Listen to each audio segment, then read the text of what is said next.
In the early hours of February 24th, 2022, the world watched in shock. Russia launched a full-scale invasion of Ukraine. What was once a simmering conflict turned into the largest military confrontation in Europe since World War II. Cities fell under siege, lives were upended, and questions echoed around the globe. Why did this happen? How did we get here? And what does this war mean for the future of the world? In today's video, we'll unravel the complex story behind the Ukraine invasion. We'll explore the roots of the conflict, the moments that led to war, the devastating impact on Ukraine, and what lies ahead. Stick with us, because understanding this war means understanding our world.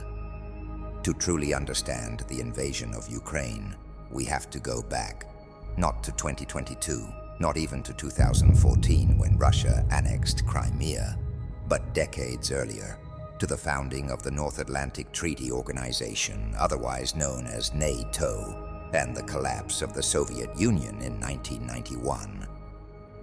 Historians generally consider 1947 and 1948 as the beginning of the Cold War due to key events like the Truman Doctrine, the Marshall Plan, and the Berlin Blockade. The Cold War persisted until the collapse of the Soviet Union, characterized by ideological rivalry, proxy wars, and a nuclear arms race.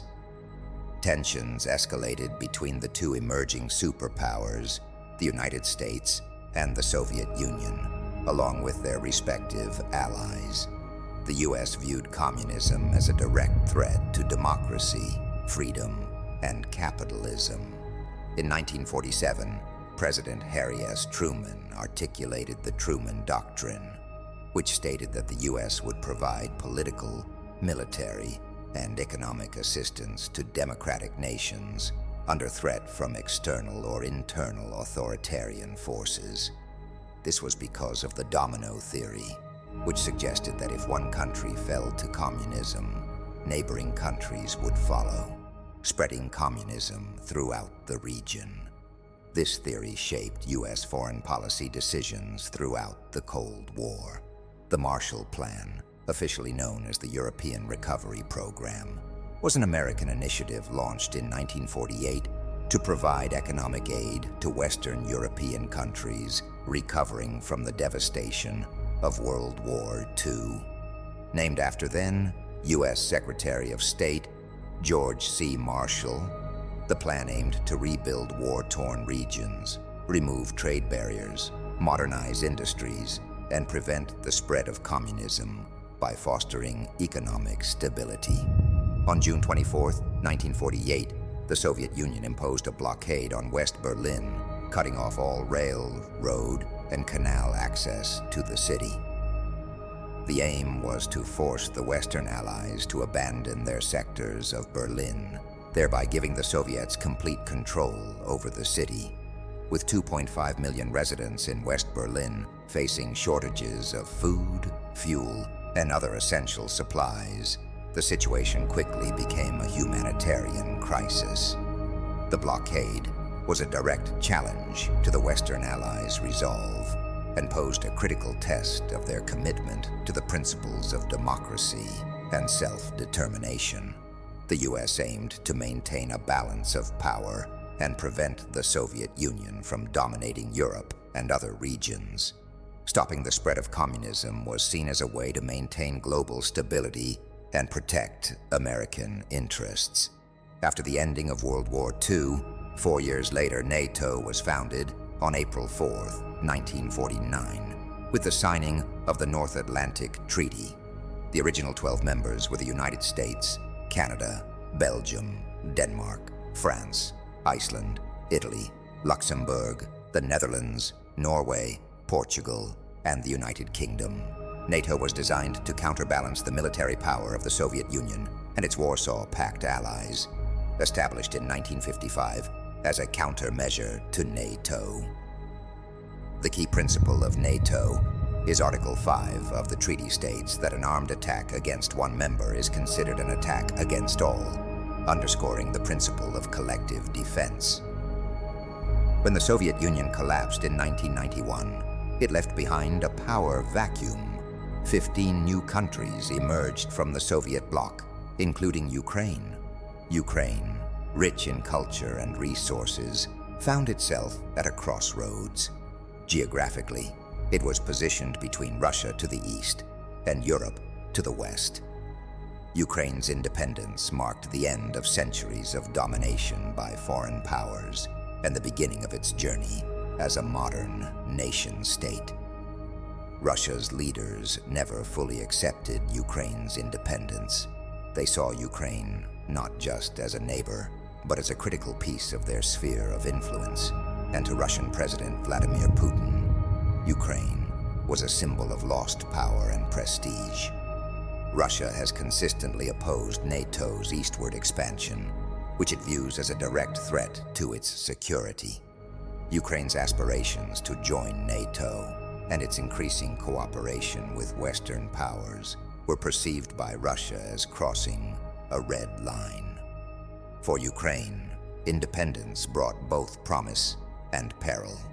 While many Ukrainians looked westward toward democracy, NATO, and the European Union, others held on to deep ties with Russia. This tension between East and West would define Ukraine's modern history. The turning point came in 2014 during the Euromaidan Revolution. Protests erupted when Ukraine's pro-Russian president, Viktor Yanukovych, rejected a deal with the European Union, choosing instead to strengthen ties with Russia. The people demanded change. Yanukovych fled, and Russia responded. In March 2014, Russia annexed Crimea, a Ukrainian peninsula with strategic military importance.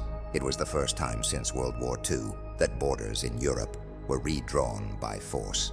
The world condemned the move. Sanctions were imposed. But for Putin, this was only the beginning. Fast forward to February 2022. After months of military buildup along Ukraine's borders, Vladimir Putin announced what he called a special military operation. But in reality, it was a full-scale invasion. Explosions rocked Ukrainian cities. From Kyiv to Kharkiv, homes were destroyed. Families were torn apart. Millions of people fled the country in what became the largest refugee crisis in Europe since World War II. Putin stated that any country attempting to interfere in the conflict would face consequences such as you have never seen in your entire history. Russia's nuclear threats are part of a broader strategy to intimidate Ukraine and its Western supporters while asserting its dominance. But Ukraine did not fall. What Russia expected to be a swift victory turned into fierce resistance. Ordinary Ukrainians picked up arms. Soldiers defended their homeland with unwavering courage. And President Volodymyr Zelensky emerged as an unlikely hero, rallying his nation and the world. Despite its large arsenal, Russia faced challenges such as logistical issues, poor maintenance of equipment, and significant losses due to advanced Western-supplied Ukrainian weapons like javelins, HIMARS, and drones. Many Russian systems were outdated or poorly adapted to the dynamic battlefield conditions. Ukraine's resilience inspired global support. NATO countries sent weapons, aid poured in, and sanctions against Russia intensified. Western nations have imposed unprecedented economic sanctions on Russia, targeting its financial institutions, energy sector, and political elites. However, the conflict has also exposed divisions within the international community. While many Western nations have rallied behind Ukraine, others, including China and India, have maintained more neutral or cautious stances, reflecting broader geopolitical dynamics. Russia also received varying degrees of support from several countries and entities, ranging from military assistance to diplomatic backing and economic partnerships. But as the war dragged on, the devastation deepened. Cities like Mariupol became symbols of suffering. Civilians endured sieges, bombings, and atrocities. In Bucha, evidence of mass graves and war crimes shocked the world, and yet Ukraine fought on. So why does this war matter to the rest of the world? For one, it's a challenge to the global order. It's about sovereignty, democracy, and the rules that keep peace between nations. The invasion also sent shockwaves through the global economy. Energy prices soared. Food shortages hit countries reliant on Ukrainian grain. The Ukraine, a major exporter of grain, has faced blockades that threaten food security in vulnerable regions worldwide. Meanwhile, sanctions on Russia have led to economic strain in Europe and beyond, highlighting the interconnected nature of global markets. And for NATO, the war has triggered a historic shift. Ukrainian forces continue to employ innovative tactics against Russian and allied forces. Recent operations include the use of drones adorned with festive decorations to conduct strikes in the Kursk region, resulting in significant enemy casualties. Despite facing increased pressure, Ukraine remains committed to utilizing its full military capabilities in defense against the ongoing aggression. The situation remains highly volatile, with both sides experiencing significant losses and the international community closely monitoring developments. President Vladimir Putin has declared that Russia holds the strategic initiative in the conflict, citing substantial territorial gains. Over the past year, approximately 430,000 Russians have voluntarily joined the military, bolstering Russia's offensive capabilities. Russian forces have reportedly seized 1,700 square miles of Ukrainian territory this year, marking their most rapid advance since the war's escalation in 2022.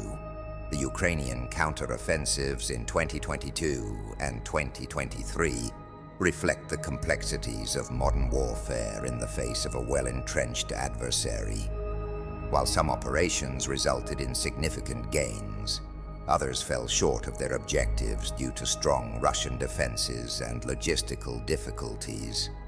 The ongoing nature of the conflict suggests that Ukraine may continue to plan future counteroffensives, depending on the evolution of the battlefield and international support. But more importantly, this war reminds us of the human cost. Behind every headline and statistic are people, families, children, soldiers. The Russian invasion of Ukraine is more than a regional conflict. It is a flashpoint for larger global issues, including respect for international law, the balance of power, and the resilience of democratic values. The outcome of the war will likely shape the international system for decades, influencing how nations address aggression, alliances, and global challenges. Today, the war continues. Ukraine fights for its survival, for its freedom, and the world watches closely. Will Ukraine prevail? Will Russia face consequences? And what does this conflict teach us about the importance of unity, justice, and peace? As we look ahead, one thing is clear. The story of Ukraine is far from over. But it is a story of resilience, of courage, and of a people who refuse to give up hope. If you found this video informative, give it a thumbs up, subscribe for more stories that matter, and let us know your thoughts in the comments below. Until next time, stay informed, stay engaged, and take care.